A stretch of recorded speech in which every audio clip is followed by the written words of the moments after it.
Mga kababayan, maligayang pagbabalik sa ating YouTube channel. Salamat po sa paghihintay sa ating weather update.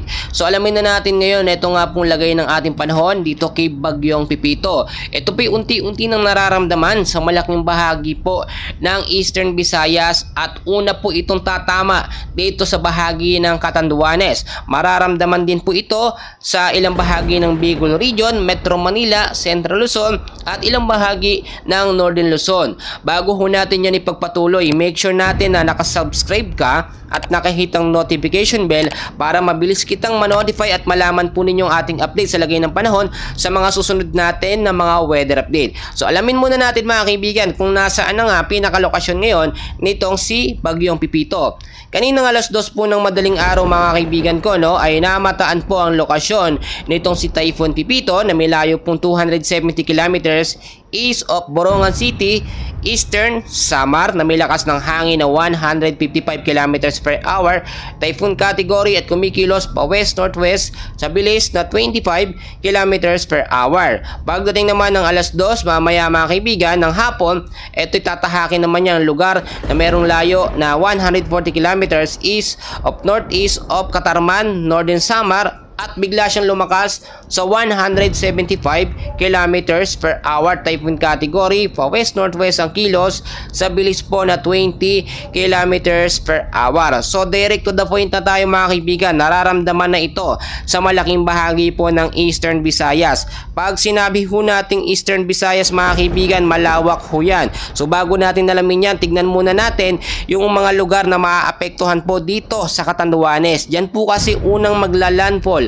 or tatama ito nga pong si Bagyong Pipito at inaasahan ngayong araw yan, especially po bandang gabi ho yan kaya naman mag-ingat tayo, may oras pa na maghanda dahil ang LGU natin nagbigay na ng babala, tayo rin po nag-update sa weather, nagbibigay din ng babala. So ang area ng Catanduanes ay kasama dyan ng Birac, Bato, Baras, Gigmoto, Pandan, San Andres, San Miguel, Biga, Panganiban, Bagamanok, Karamoran. Yung mga lugar ho na yan ay direktang matatamaan po nitong si Bagyong Pipito. Sa Catanduanes ho yan mga kaibigan. Yung mga hindi ko nabanggit dyan, pasensya na kayo.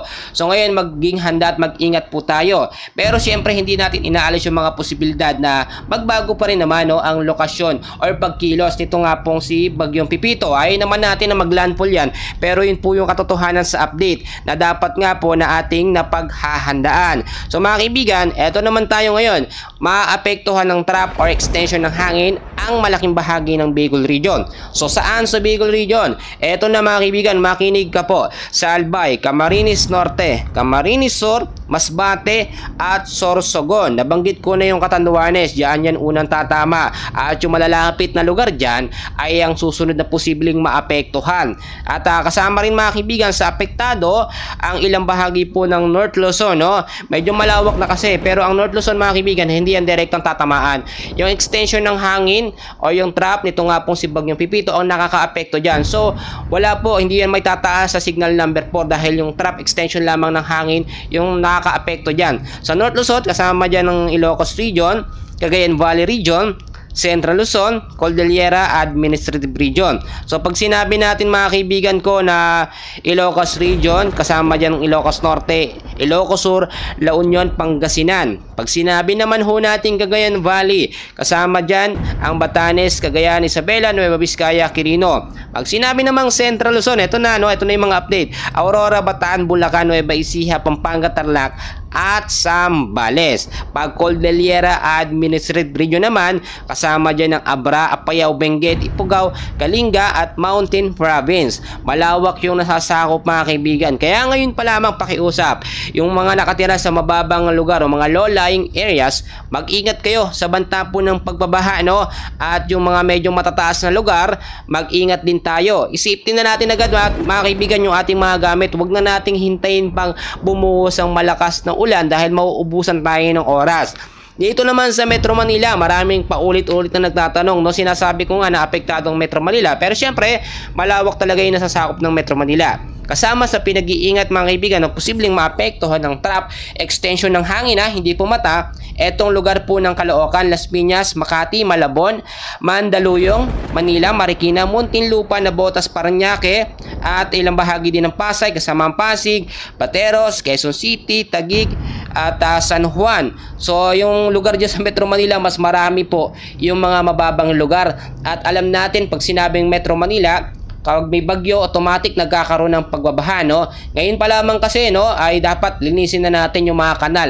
Maraming mga basura ho kasi dyan talaga na nakatambak na hindi pa naayos. Yun yung isa ng dahilan kaya mabilis pong nagkakaroon ng mga pagbabaha. At yung drainage, mga kaibigan, hindi rin masyadong maayos. Kaya ngayon pa lamang, binabalaan ko na kayo kahapon pa, maging handa tayo sa banta nga po nitong si Bagyong Pepito dahil ito ay inaasahan talaga na posibleng malakas or maging malakas na bagyo. So magiging super typhoon ba itong si Typhoon Pepito mga kaibigan? Tignan natin, no? Pinakita ko na sa inyo na ito ay magiging super typhoon category, pero ang mangyayari dito, super typhoon category siya pero nakalabas na ng ating Philippine landmass.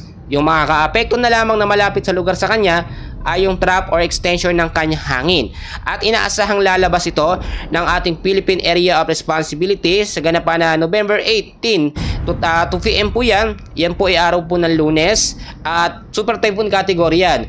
Kaya naman yung mga lugar na medyo malapit dyan at maaapektuhan po nitong trap or extension ng kanyang hangin pagdating ng Lunes, automatically walang pasok yan, lalo na pag merong warning signal number 1, 2, 3 at hanggang sa signal number 4. So meron tayong nakataas pa rin mga kaibigan ngayon na signal number 1. Kakaunti lang naman yung mga lugar, no? Pero mas magandang alam natin. Signal number 1 tayo mga kaibigan. Ito na po, no? Ipapakita ko sa inyo mabuti. Signal number 1 mga kaibigan, epektadong ilang bahagi po ng Aurora, Quezon, eastern portion po ng Laguna. Yan, may nagtatanong sa atin dyan, no?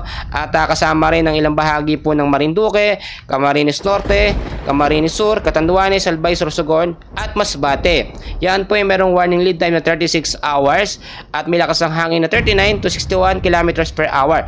But take note, sinasabi ko at inaasahan din na dyan mismo tatama sa area na yan, lalo sa Catanduanes, etong si Bagyong Pepito, posible ang maitaas sa highest warning hanggang signal number 4. At may signal number 2 tayo dito sa ilang bahagi ng Visayas, eastern portion po ng Northern Samar at northern portion po ng Eastern Samar mga kaibigan. So meron mga lugar dyan na apektado na, nakakaranas na ng pag-uulan hanggang signal number 2. At take note, sinasabi ko pa ulit-ulit, posible ang itaas sa mataas na warning signal kapag mas lumabit pa ito pong si Bagyong Pepito sa mga lugar po na aking nabanggit. So dapat i-consider natin na yung paglapit ng bagyo, doon po yan nagdedepende yung paglakas ng hangin. Kaya ngayon pa lamang, marami akong pinibigay na paalala sa inyo. Unang-una, dapat lagi po tayong inform sa lagay po ng panahon. Pag sinabi ho kasi nating bagyo, dapat nakahanda tayo. Hindi yung nagbibigay na ng pinsala, saka pa lang po tayo nag-aasikaso ng mga bagay natin na dapat asikasuhin, especially yung mga gamit natin, no, na dapat ilagay na natin sa matataas na lugar. Kapag ganitong may pagbabaha mga kaibigan or malakas na pag-ulan, mabilis po ang pagbabaha doon sa mga low-lying areas. Ngayon pa lamang po, no, alam na dapat natin yan kasi sunod-sunod na. Dahil yung mga nakaraan, tulad na lamang si Bagyong Ophel, talagang naitala yung pinakamataas niya hanggang signal number 5 dyan po sa ilang bahagi ng Batanes at Babuyan Island. Natakita naman natin kahit hindi bahain yung mga lugar dyan, talagang nakaranas po ng sobrang malakas na pag-uulan at pagbabaha.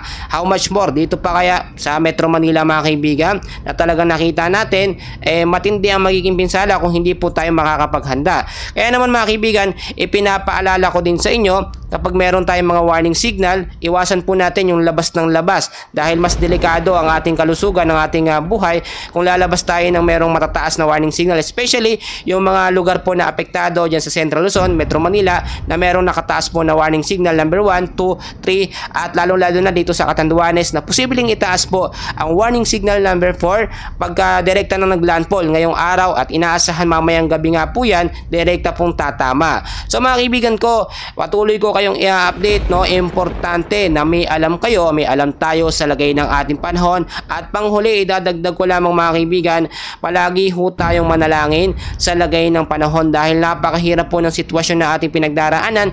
Sunod-sunod man ng mga bagyo. Eto pa mga kaibigan, baka makalimutan ko, wala po tayong susunod na bagyo na minomonitor pagkatapos po ni Bagyong Pipito. Cleared na po tayo. Kaya naman talagang iraos muna natin, no, na matapos at makalabas eto nga pong si Bagyong Pipito sa loob ng ating Philippine Area of Responsibility. Then after doon mga kaibigan, siguro ay babalik na sa maayos ang ating bansa mga kaibigan dahil ilang bagyo din ang sunod-sunod na pumasok nga po ngayong buwan po ng Nobyembre at inaasahan sa mga susunod na buwan, no, ay magiging malimit na etong pagpasok ng bagyo sa ating bansa dahil eto na at papasok na rin ang amihan season. So yun lamang update natin for today and please pakiusap para ma-update ko kayo sa susunod na weather update natin. Hihingi lamang ako ng isang like, subscribe at pahit ang notification bell para lagi ko kayong ma-update at ma-notify sa lagay ng ating panahon. Maraming salamat po sa inyo mga kababayan ko. Mamaya babalik ho ako. Thank you very much.